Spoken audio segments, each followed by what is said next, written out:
Hi, I'm Dr. Joe Niamtu, LoveThatFace.com, and today we're going to talk about osteomas. Osteomas are benign little bone bumps on the forehead that are relatively common. We do a lot of these, and we do them from people from all over the country and internationally. So a lot of people think they may have an osteoma, but it may be a cyst or a benign tumor or something else. So first of all, to really make sure it's an osteoma, you have to have either an X-ray or an ultrasound or a CT scan, something to prove that it's bone, because many people think they have an osteoma and they don't. So this video is going to be very educational, and what I'm going to do is talk a little bit now, and I'm going to show you a lecture of actual our diagnosis, our treatment, show you actual endoscopic treatment and how we do it, and some follow-up.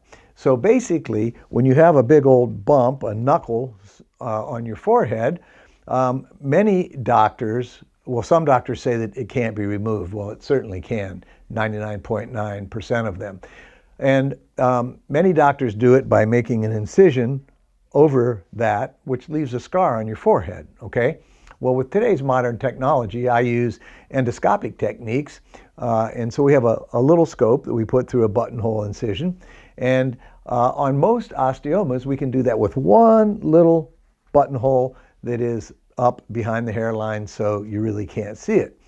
Some of the more complex ones may require two little buttonholes, but the scars have just never ever been a problem.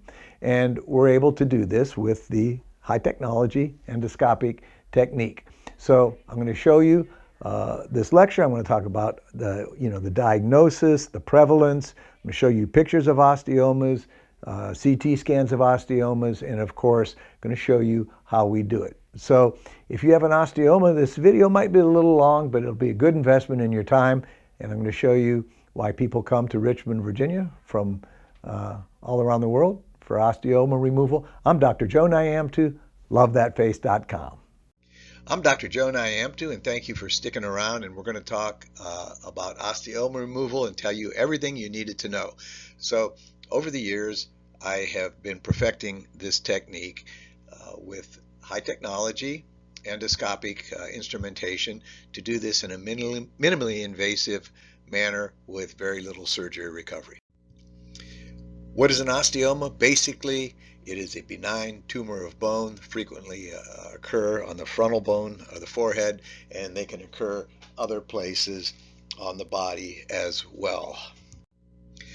I'm located in Richmond, Virginia, and I must be one of the few people that do osteoma removals with the minimally invasive endoscopic technique, because most of my patients are from out of town and some out of the country. I also have a busy facelift and eyelid surgery practice, so we are continually seeing out-of-town patients, and we're set up to make that safe and easy. For osteomas, most people will come the afternoon before surgery for an evaluation, and we've previously talked to them and maybe done a virtual consult and looked at pictures. Then we'll do their surgery the next morning, and that usually takes under an hour. They'll stay overnight and come back day after surgery, and they can usually go home that day, and we'll show you some videos of patients before, during, and after surgery.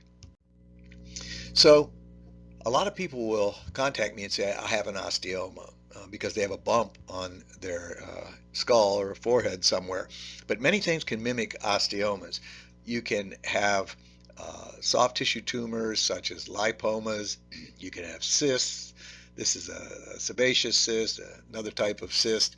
So just because you have a bump on your forehead doesn't mean it's an osteoma.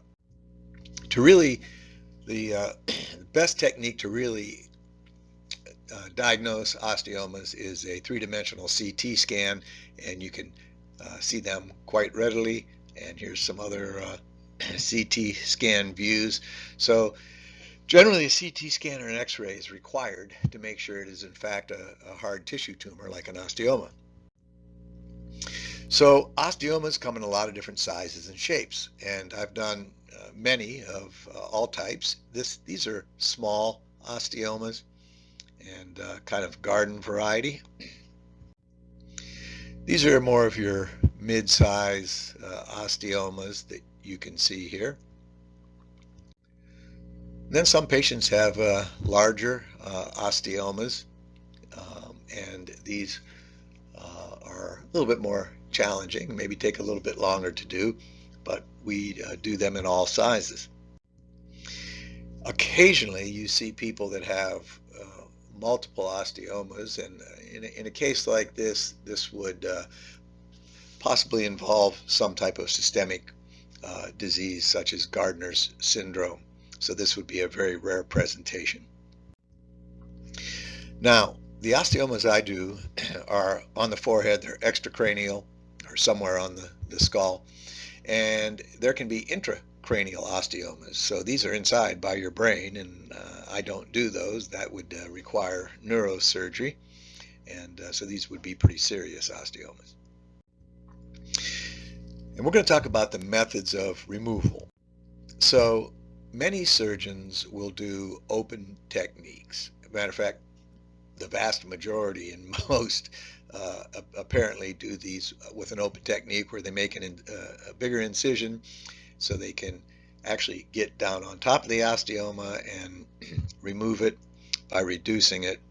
And the negative thing about this is you have more surgery, larger incision, bigger scar. Also, many surgeons frequently will remove these by making an incision over the osteoma. This happens to be a lipoma, but it's the same incision.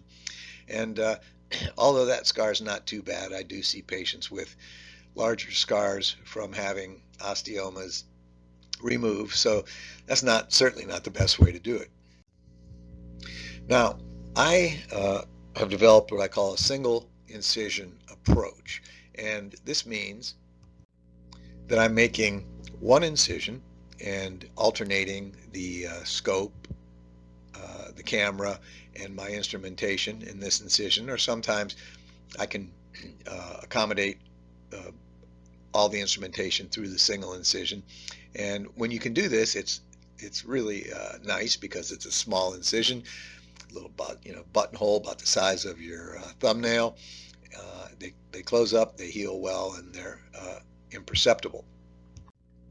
Now, sometimes you do need two incisions, and especially for bigger osteomas that require more instrumentation. But again, honestly, it really doesn't matter. These are such small incisions, and they heal so well in the hairline. And I've even done them on bald patients, and you do a slightly different incision, but that area just heals well. So I've never had a patient complain about their incision or have hair loss or anything associated with this approach, whether it was single or double. So if you look on the left, you can see the surgeon's view, and that is the osteoma as we see it with the endoscope. On the right, you can see us instrumenting through the single incision, and that's what we see in the camera, and that's our access on the right hand side. And again, here is a beautiful picture of an osteoma on the forehead. That's what it looks like, and then we will use our instrumentation to treat it. So you can imagine how that feels when you touch it through the skin for these patients. They feel this big bony lump. And we use a reducing burr and an abrader to actually smooth this down. And these instruments have irrigation so the bone does not get overheated, and there's liquid irrigation going through this entire process to rinse everything out. And you can see how efficiently this smooths the area until there's no osteoma left.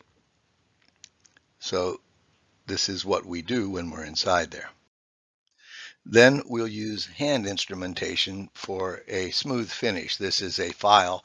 It looks very big, but it's actually very small because of this big magnification of the scope. And that takes some of the rougher tissue away. And then we'll use a fine diamond file. The grit on this is much like your nail file, and that will just help us smooth down this for a smooth finish so the patient can't feel it at all. And this is what it looks like, and you can see little scratches. If you looked at this with the naked eye, you wouldn't see these scratches. This is just so magnified, and I'll stick a hypodermic needle in here so you can actually see how magnified that is for that very small needle. So that's how we finish the osteoma to make it smooth and so the patient can't feel it. And finally, we close this with dissolvable sutures, so many people are out of town, they don't need to get their sutures removed. Hi, I'm Dr. Joe Niamtu, LoveThatFace.com. Here we are chairside with one of our favorite patients. And you know, we do a lot of work with osteomas, which are benign bony bumps, usually on the forehead. And this patient is nice enough to let us follow her through her surgical experience. So just tell them kind of, when did this come up? What, did anything cause it? Does it bother you? What are your reasons for having it removed? And you can talk a little louder. I hit it on an attic door 20 years ago. An attic door? Yeah. Okay. And the one that comes out of the ceiling. Right. And it just kept growing. Eventually it started kind of hurting every now and then if I'd bump it on something. But mostly it was the way it looked. Right. You know, when I put my makeup on, the way it made me feel. After I got my makeup on, like, that was what was left, you know. How do you work with that? So, I don't know. I just want it off. Okay. I don't like the way it looks. And that's, you know, that's what it is with most people. It's not that they hurt. Sometimes they do. And, you know, when you have a bump on your forehead, you need to have it checked out by a doctor because it could be something serious, but usually they're very benign, and they're usually cysts or benign tumors. And if they're bony, they're usually an osteoma, and we'll do a CT scan to confirm that, which we'll show you in a couple minutes. So we're going to kind of follow through the surgical procedure here, and thanks for joining us. We'll be back in a minute. So this is her osteoma, the patient you just saw, and this is kind of unusual. It's kind of a mushroom cap. It's actually 2 layers, probably one of the most unique osteomas I've seen. So we're just exposing, removing some of the soft tissue and exposing the osteoma. And this is what we see through the camera.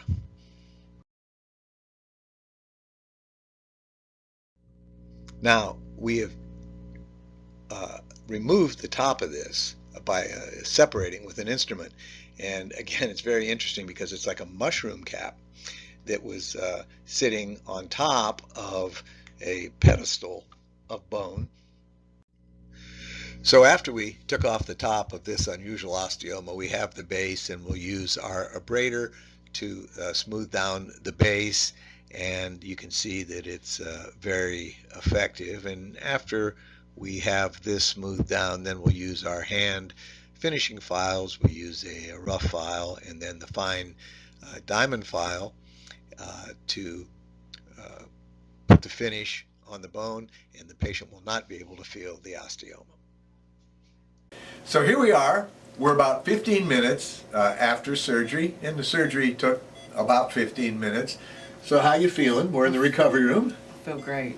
Tell them. I feel great. All right. Are you in any pain? Not at all. Okay. So she's, still numb from the local anesthesia, and really, this is a pretty pain-free recovery. Our osteoma is gone. She's a little bit swollen because of the local anesthesia, and we'll see her tomorrow, and you can tell us how your night was, okay? Okay. But you're not feeling any pain right now? Not at all. Yeah. Everybody did great. The whole staff was wonderful. Are you happy it's gone? I'm very happy it's gone. All right, we'll see you tomorrow. Hello, well here we are 24 hours later. Time flies when you're having fun, right? Yes, it does. Okay, and it's my honor to have such great patients that will share their experiences, and from a surgical standpoint, I'm elated. This thing is just as smooth as a baby's bottom. Yes, and it is. Your little bone hump or knuckle is gone there. It and is. So I don't want you to inflate it. You tell us how you feel here. Well, it always bothered me, and now that it's gone, I can't quit taking pictures of it now. I'm ecstatic. I'm very happy. Let's talk about you have hardly any swelling. No, and it was not any pain. I mean, once I woke up from the anesthesia, which he was great, by the way. The nurses are great, and he's great. I went home and went to sleep. I really didn't need any pain pills. Just ate and drank water because I was thirsty and hungry. But I feel great. I feel really good. No headache. No headaches. Like no okay. fever. No Nothing. And that's how these usually go. The osteomas have a pretty small post-operative recovery situation. So it's kind of funny because I do a lot of big surgery, sometimes 3 or 4 hours, and doing facelifts and brow lifts and eyelids and implants and lasers and all on one patient. But you know, the osteoma patients are some of the happiest people. It's a small surgery, it's a quick recovery, and thank you so much for allowing us to follow Thank your you, journey. I We may appreciate check it. in with you in a couple weeks just to see how you're doing. Great. I'll be here. Or be there. Yeah. Dr. Joe Niamtu, wonderful patient, lovethatface.com. So she is 24 hours out of surgery. So first of all, tell me about your osteoma. I've had the osteoma for probably 7 years. I started noticing it about 2 years ago, more in pictures. And then as I went back in time, I realized that it was there before I even had my daughter. So it wasn't getting any smaller, just was getting bigger. So that's why I wanted it off. Okay, very good. And you came to Richmond, thank you. I did, came to That's Richmond. my honor. So, you know, the procedure, we did that yesterday. So how was last night? Last night was great. I was totally fine last night. Very minimal pain, just maybe like incision, but that was it. Well, very good. Slept good. And this is pretty typical post-operative course. Now, almost every patient is going to have some swelling and some bruising, for sure, some numbness, and sometimes can't raise their forehead on that side immediately, but everything goes back to normal, and we've never had a permanent problem. We've never had one grow back, and you know, I really enjoy doing this procedure. So also enjoy meeting people like you and your husband, and I want to thank you for letting me do that, and we're going to let you go home today if you want. Perfect. Okay? Yes. Very good. Thank you. So now I'm going to show you some before and after cases. This is not by any means all the cases I have done, but just some selected cases to show you some osteoma removals. So you can see that this is a very large osteoma. This is the before, and that's the after, and this is the intraoperative view. So this was a 3 domes on this particular osteoma, and that is after we reduced it. So very nice and smooth, very successful case. Another before and after. Before and after. This was the double osteoma in the young lady in the last video, before and after. She was nice enough to send me pictures. One frustrating thing is, since so many people are out of town, sometimes they don't send pictures, and I don't get to see, I don't get to make a before and after picture. Pretty large osteoma. This was intraoperatively as we were reducing it, and this is before, after, during, and after. So nice smooth forehead, that's our goal. Here is a osteoma here, that's before, after, and then we actually took the little chip. I was able to remove this as the whole plate and set it on his forehead there just to show you where it was. Here's before and after, and here's another top picture is before, bottom picture is after osteoma removal, and you can see that this patient does not have hair, and so we're able to hide those scars well. Here's a little smaller one, that's before, that's after. Here's what it looked like on the 3D CT scan, and that's what it looked like before we removed it. This is a rather big one, before and after. So that's a really good feeling, because for me as a surgeon, to be able to help somebody with this, because believe it or not, these little things can really bother people. In conversation, other people stare at them, and instead of looking them in the eye when they're talking, they're looking up on their forehead. And I would say that this is these are some of the most grateful patients, just getting this bump off of their head without a scar. Another very close to the hairline here, before and after. Here's a patient with 2, smaller one and a bigger one, before and after. And here's 2 views of a patient before and after. Here's one that it looked pretty small when you looked at it, but when you got in there with the scope, it was obviously big. bigger. So before and after, and this is the before on the forehead with the endoscopic view, and this is after we were finished. Before, after, before, after. So thank you very much for watching. This is a procedure that I enjoy, and I've had the pleasure and opportunity to meet people from all over the country and out of the country for this simple procedure. One of my mottos is always be a teacher, always be a student. I'm very involved in academics. I have published 7 textbooks. I've lectured on 6 continents, and I teach courses at my office. And I think that as many surgeons love what they do, and they are clinical, but they're also academic, and it's just such a big part of my life, and there are many other surgeons that enjoy it as well. You can contact us at 804-934-3223 or email us at info@lovethatface.com. I'm Dr. Joe Niamtu, and thank you so much for your time.